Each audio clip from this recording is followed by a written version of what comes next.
CCMP पात्रता असलेल्या BHMS डॉक्टरांना महाराष्ट्र मेडिकल कौन्सिलमध्ये नोंदणी करून आधुनिक वैद्यक करण्यास परवानगी देण्याच्या प्रस्तावाला इंडियन मेडिकल असोसिएशन वनी शाखेने तीव्र विरोध दर्शविला आहे। या संदर्भात मुख्यमंत्री देवेंद्र फडणवीस यांना निवेदन सादर करून हा प्रस्ताव तातडीने स्थगित करण्याची मागणी करण्यात आली आहे। या संदर्भात संपूर्ण महाराष्ट्रात डॉक्टरांच्या वतीने आंदोलन करण्यात येत आहे। आज दिनांक 6 ऑगस्टपासून IMA वनी शाखेच्या वतीने तहसील कार्यालयासमोर धरणे आंदोलन सुरू करण्यात आले आहे। या आंदोलनाला पाठिंबा देत वनीतील सर्व खासगी रुग्णालय बंद ठेवण्यात आले आहे। केवळ अत्यावश्यक व आपत्कालीन वैद्यकीय सेवा सुरू ठेवण्यात आल्याची माहिती आहे। IMA वनीच्या निवेदनानुसार CCMP अभ्यासक्रम हा MBBS शिक्षणाचा पर्याय ठरू शकत नाही। MBBS डॉक्टरांना मिळणारे सर्वसमावेशक वैद्यकीय व क्लिनिकल प्रशिक्षण CCMP अभ्यासक्रमात नसल्याने रुग्णांच्या सुरक्षिततेवर परिणाम होऊ शकतो, असा संघटनेचा दावा आहे। संघटनेने पुढे म्हटले आहे की संपूर्ण MBBS प्रशिक्षणाशिवाय आधुनिक वैद्यकीय उपचाराची परवानगी दिल्यावर पुराव्यावर आधारित वैद्यकीय सेवेची गुणवत्ता व विश्वासार्हता कमी होण्याची शक्यता आहे। तसेच MMC नोंदणीमुळे BHMS आणि MBBS डॉक्टरांविषयी जनतेमध्ये गैरसमज निर्माण होऊ शकतो। IMAने हा विषय मुंबई उच्च न्यायालयात प्रलंबित असल्याचे नमूद करत अंतिम निर्णय होईपर्यंत कोणतीही अंमलबजावणी करू नये अशी मागणी केली आहे। IMA वनीचे अध्यक्ष डॉक्टर संकेत अलोने, सचिव प्रतीक कवळे आणि कोषाध्यक्ष डॉक्टर स्वप्नील घोहकार यांच्या नेतृत्वात वनीतील सर्व डॉक्टरांच्या वतीने उपविभागीय अधिकारी, जिल्हाधिकारी, तहसीलदार, उपविभागीय पोलीस अधिकारी तसेच स्थानिक लोकप्रतिनिधी यांना निवेदन देण्यात आले। या आंदोलनात वनीतील सर्व डॉक्टर देखील सहभागी झाले आहे।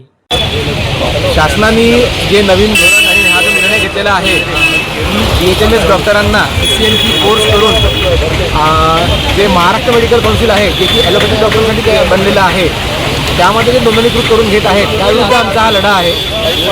याचं कारण असं की प्रत्येक पॅथी वेगळी आहे, होमिओपॅथीचं काउन्सिल वेगळं आहे, ॲलोपॅथीचं काउन्सिल वेगळं आहे, आयुर्वेदिकचं काउन्सिल वेगळं आहे। हे सर्व असताना सुद्धा त्यांना केवळ एक ब्रिज कोर्स देऊन 6 महिन्याचा कोर्स देऊन म्हणजे ॲलोपॅथिक डॉक्टर जे शिकण्याकरता 5.5 वर्ष लावतात त्यांना 5.5 वर्ष कालावधी द्यावा लागतो, त्यांना अखंड मेहनत घ्यावी लागते। ह्या कोर्सला त्यांना याच काउन्सिलमध्ये एंट्री करण्याकरता निव्वळ 6 महिन्याचा ब्रिज कोर्स करून त्यांना इथे रजिस्टर केला जात आहे। आणि यामुळे भविष्यात जी रुग्णांची हेळसांड होईल, रुग्णांचं जे नुकसान होईल, त्यांची रुग्णांची जी आरोग्य आहे याच्या सुरक्षेबद्दलचा हा जो प्रश्न आहे याविरुद्ध आमचा लढा आहे।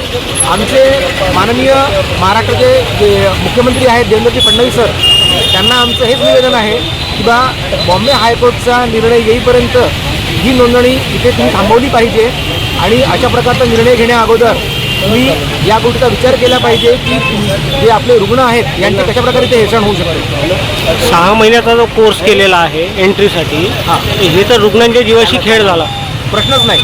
हे शिक्षण आम्हाला 5.5 वर्ष घ्यायचं आहे, ते शिक्षण जर का तुम्ही म्हणाल की 6 महिने कोर्स करून तुम्ही जर का त्या गोष्टीला पात्र आहात तर हे कितपत योग्य आहे। म्हणजे हे तर असं होईल की वैमानिक कमी पडलेत म्हणून बस चालकांना तुम्ही 6 महिने ट्रेनिंग द्या आणि त्यांना विमान चालवायला लावा।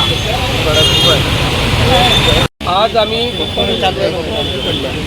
IMA संघटनेतर्फे इथे तहसील कार्यालयावर धरणे आंदोलन केलेलं आहे। उद्देश एकच आहे, महाराष्ट्र शासनाने एक अत्यंत चुकीचा निर्णय घेतला आहे की त्यांनी जे BHMS होमिओपॅथिक आहे त्यांची पॅथी आहे, त्यांची ट्रीटमेंटची शैली वेगळी आहे, परंतु त्यांना MBBS सोबत जोडून त्यांना प्रॅक्टिस करण्याचे सगळं परवानगी आणि सगळे वैद्यकीय क्षेत्रात जे नियम लागतात ते नियम बनवायची परवानगी देत आहे। त्याचा विरोध म्हणून आम्ही धरणे आंदोलन केलेलं आहे।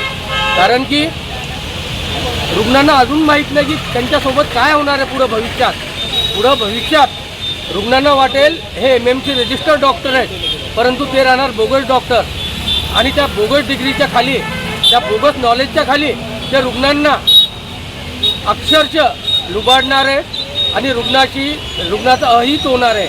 हे रुग्णाचं अहित रोखण्यासाठी आज सर्व MBBS आणि त्यावरील डॉक्टर हा एक लढा उभारलेला आहे की शासनाने हा निर्णय मागं घ्यायचा। प्रत्येकाची एक पॅथी आहे, आयुर्वेदिक पॅथी आहे, होमिओपॅथिक आहे, ॲलोपॅथी आहे, प्रत्येकाने आपल्या पॅथीत आपलं काम करून, कारण की माणूस ज्या गोष्टीचं ज्ञान घेतो त्याच गोष्टीचं ज्ञान राहणार आहे। आज त्यांना ॲलोपॅथीचा कुठलंही ज्ञान नाही आहे आणि उद्या जर ते ॲलोपॅथीचे दवाखाने करतील किंवा ॲलोपॅथीचे जे काही नियम राहतात ते नियम तयार करण्याचं जर त्यांना हक्क दिलं तर असं समजून जा की माकडाच्या हातात जर बंदूक दिली तर काय होणार आहे। आणि सेम तसंच होणार आहे. माकडाच्या हातात बंदूक जाणार आहे आणि ते कुठं गोळी मारतील कळणार नाही. आणि याच्यात सर्व रुग्णाचं अहित आहे. ते थांबण्यासाठी आज आम्ही रस्त्यावर थांबलेलो आहे आणि हे आंदोलन तोपर्यंत चालू राहील जोपर्यंत शासन हा एकदम चुकीचा निर्णय मागं नाही घेणार आहे. आणि तोपर्यंत वणीतील आम्ही सर्व रुग्णांची माफी मागतो. आम्हाला आज पण वाटतं की तुमच्या सुखादुखाशी आम्ही जुडलेलो आहोत इतक्या वर्ष झालेलं, परंतु आज तुम्हाला आम्ही सेवा देऊ शकत नाही.